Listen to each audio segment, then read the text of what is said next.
Down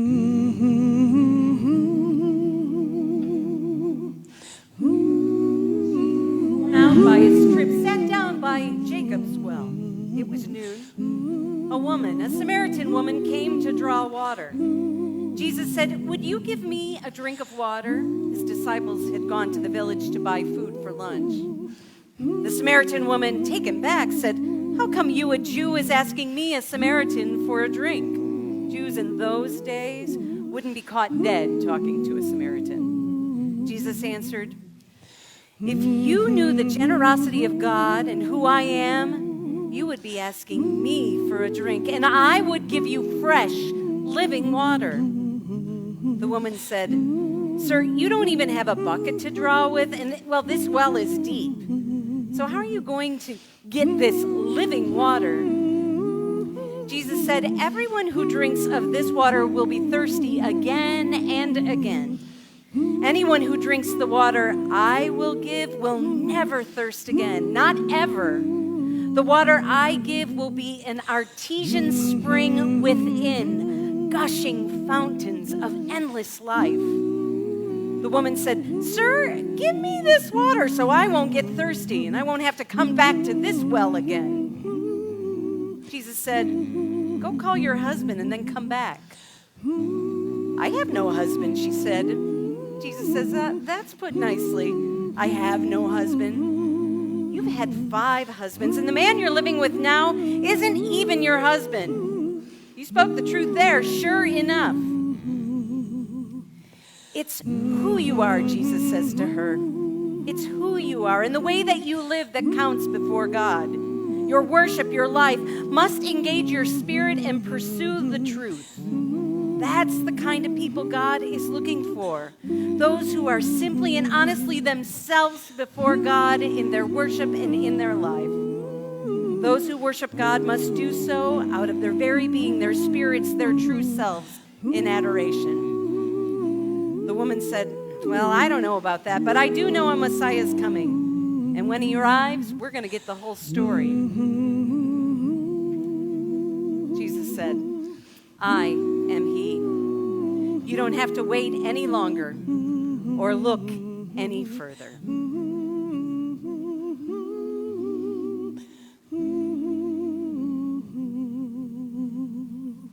Will you pray with me?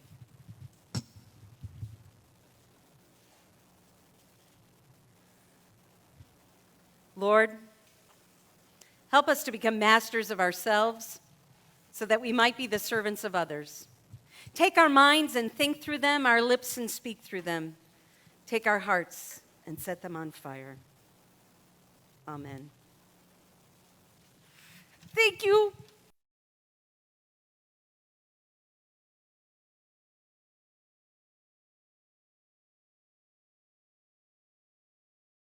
Action. He suggests that the greatest leaders inspire followers by action, through finding a purpose, through finding out your why. And that is the only way that we can find a rich, full life, and the only way that a true leader can lead. That is finding your why. Now, most of us really don't work that way in life, right? What we do is we start with the what. What is it that I'm going to do? What is it that I'm going to do to make an extra buck? What is it that I'm going to do for a living? What is it?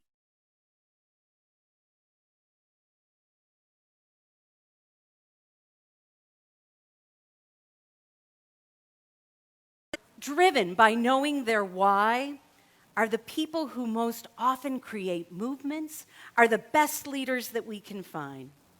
He shares a story about Martin Luther King and how Martin Luther King not only changed his life, the life of his children, the life of all of us, but a nation.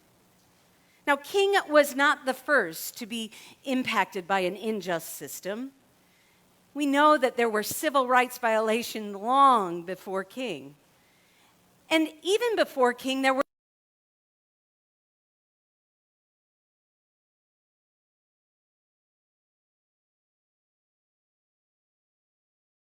something different about King that made him the leader of the civil rights movement. When you look at how it all happened, it wasn't planned with a great what and how, but it worked with a why, and it simply unfolded. King didn't really have this master plan to take over. He didn't have an army. He didn't even have position in the government. In fact, he was kept out of most circles of influence. Yet when King decided to speak on the Mall in Washington, D.C., something happened. And it happened without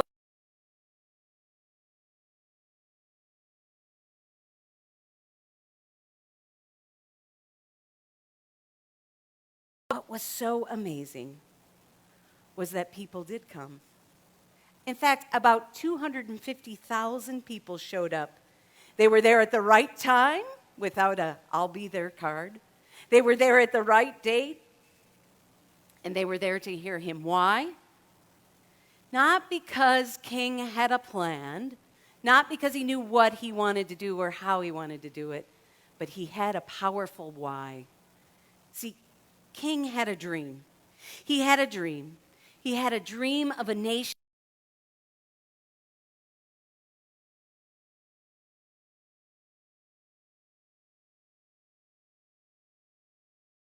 children and their children and their children. He had a dream, and it wasn't a dream for himself by himself. It was a dream that all people could find their way into. They could find their role and their purpose in being part of that dream. What made King a great leader was not only that he had the dream for himself, but he shared it openly and freely with anyone who would listen. And at that time and in that place, people found their purpose and their meaning for life. They found their why. Why? Because King had a dream and could do nothing but follow that dream. Sinek says that is the power of a true leader, of true leadership. He says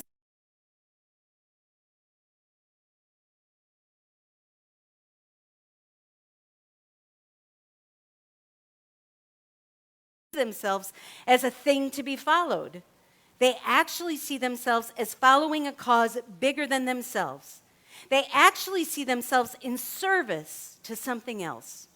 It's the rest of us who choose to follow them, knowing that they care about us.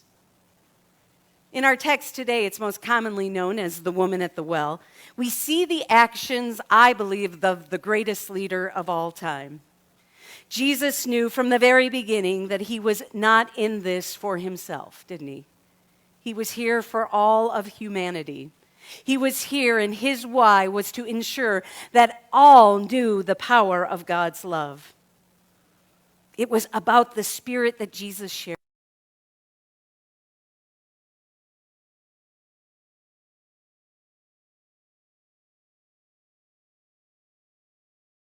Kind of the King and the Son of God. He would always say, "No, I didn't come here for titles. I didn't come here to be served. I have come here to serve." He knew that this was his why, and it was a why for him, for the generations that were there, and all the generations that followed. In our text today, we see Jesus' powerful leadership in action. Though tired and weary, he bypasses his own plan to engage with a woman who has lost her way. Someone that others had given up on, someone who the world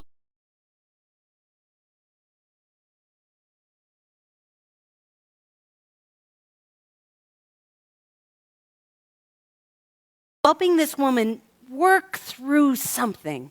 Let's call it the clutter of her life, to see that indeed there is a greater reason and purpose for her having life and breath and movement. He is there reminding her that she is worthy of a life filled with love. Love not just enough, but overflowing. He shares this dream-filled possibilities with her.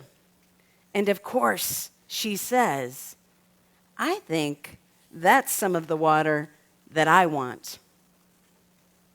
Yet, and I've always struggled with this, Jesus does it in a really odd way, doesn't he?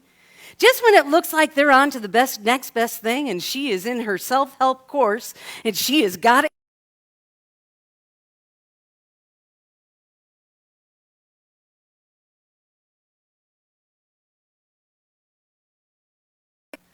What her life looks like and what's not really working. That is, he calls her out on her relationships and her current relationship. Now, at first glance, I have to tell you, that feels so shaming to me. Jesus, what are you doing? You're the greatest leader ever. You're kind of calling this woman out. But as I grow older, I believe that Jesus is really doing something very different here. What he is doing is trying to get her beyond all this clutter to her why. Why for living. Why God has given her life and breath and movement. He isn't shaming her at all. He is giving her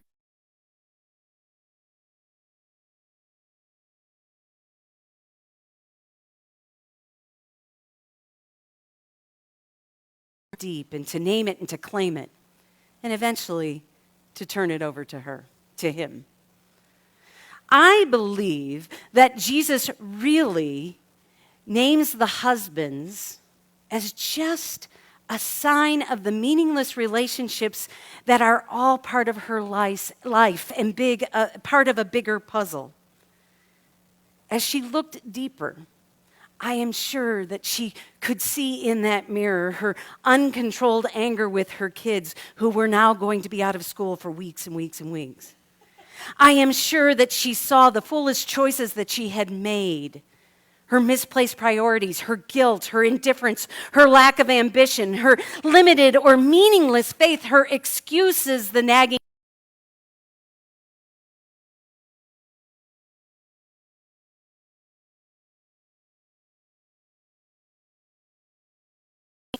failure. Now, one might think it ends there, but no, Jesus continues to hold the mirror up, and there she sees fear. She sees that she is afraid. As she looks, she starts to see why it is that she behaves the way she does.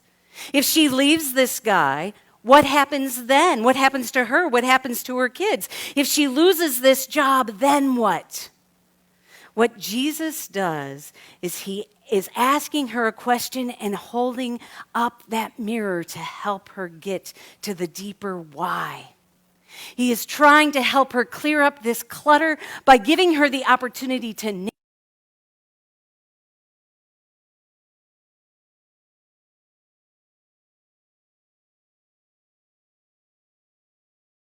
living water, all you need for life. I am going to give to you what you need to be a person who lives in hope and who lives in faith, who has no choice but to live into the why of I am born with a divine purpose and meaning, and that is to let the love of God overflow from within me and just cover this world. Yeah, in the past, I've been confused by this story. I mean, it feels so weird. It always has. Is this about Samaritans and Jews not getting along? Is it about who's in and who's out? But the more I have looked into it, inspired by the Inspired book by Rachel Held Evans, I have come to see that this is a divine encounter, not just for this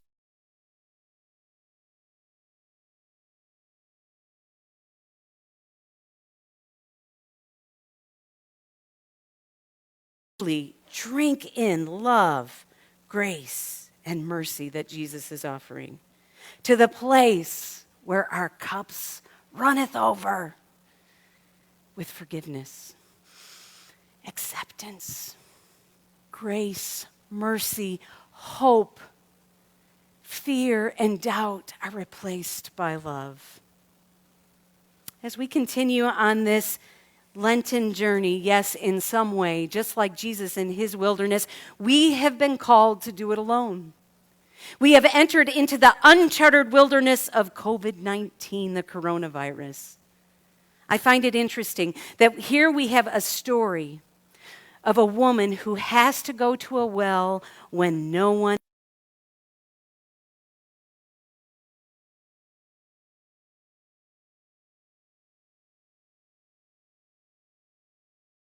the feeling that she spends a lot of time in this alone time thinking about a lot of different things.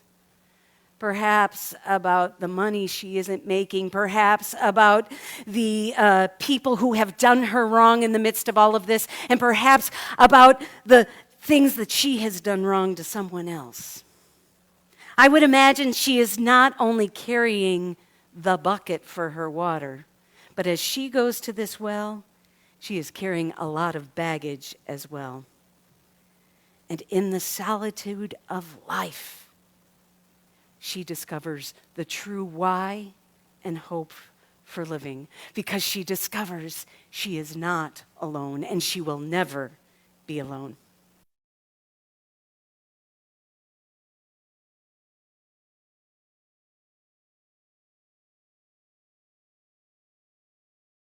With a few others. Why? Well, if I'm going to be totally honest with you, for some reason, I, like everyone else, had this strong desire to buy toilet paper and bleach. Why? I don't know, fear or fear of not having enough? Well, don't worry, there was none there by the time I got there. But as I was walking through the store, I decided to take a sneak peek at the others who had decided to go to the store late at night. There was a man and a woman in the liquor aisle who had probably already had plenty to drink, who were there to make sure they were ready for the next day. And I'm telling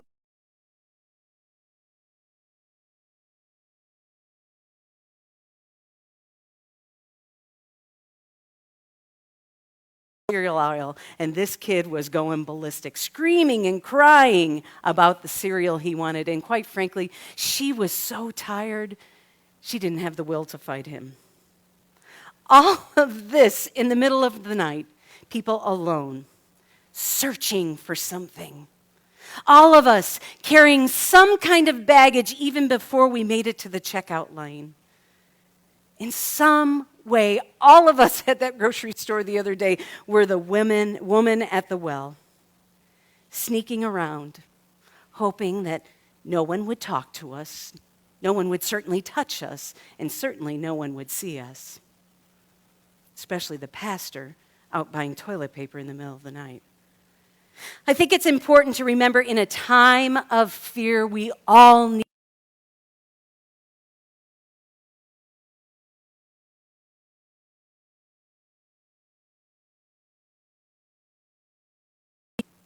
even if we don't want it, to connect with the one who loves us most. It's a time for all of us to go to the well and to have a conversation with Jesus. Now, go back to the gospel text. Go back and look at it, because there's a lot more of it there than I actually read to you today. Look at different versions of it. Do you realize this is the absolute longest conversation that Jesus has with anyone in the Bible? Pretty powerful. So do that. And then consider what conversation Jesus would have with you. What conversation was Jesus trying to have with me the other day while I was at Kroger trying to hoard a little toilet paper and bleach?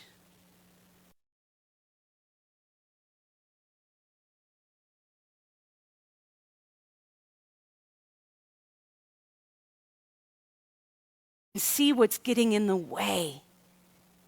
And be mindful, he's saying, I got that. I got that. I've got this fear. I know is a lot of fear about jobs and bills and all of those things. Now more than ever, we have to access this faith that perhaps we've never had to access before. Please do me a favor and use this time to create a sacred space to pause and have the conversation so you can drink in the infinite fountain of flowing love and water and love that Jesus provides. Know you are loved, my friends.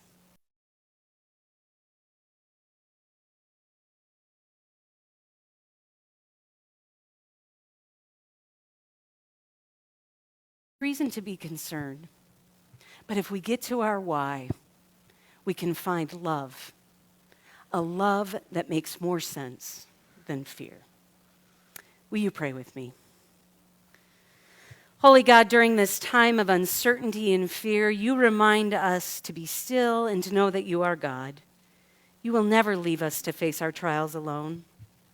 Remind us this is a time of solitude and an opportunity to encounter Jesus. Remind us that crisis is also opportunity. Help us to connect with him, the one who loves us most, to name and claim that which we carry and to turn it over.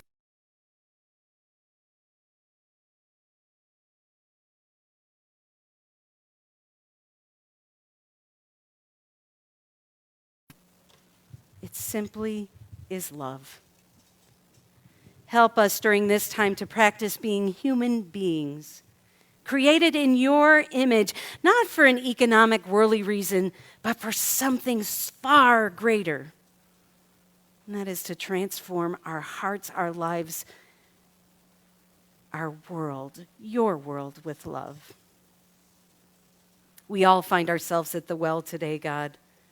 So help us to connect with Jesus and to drink from the fountain of life, to be filled to overflowing. Amen.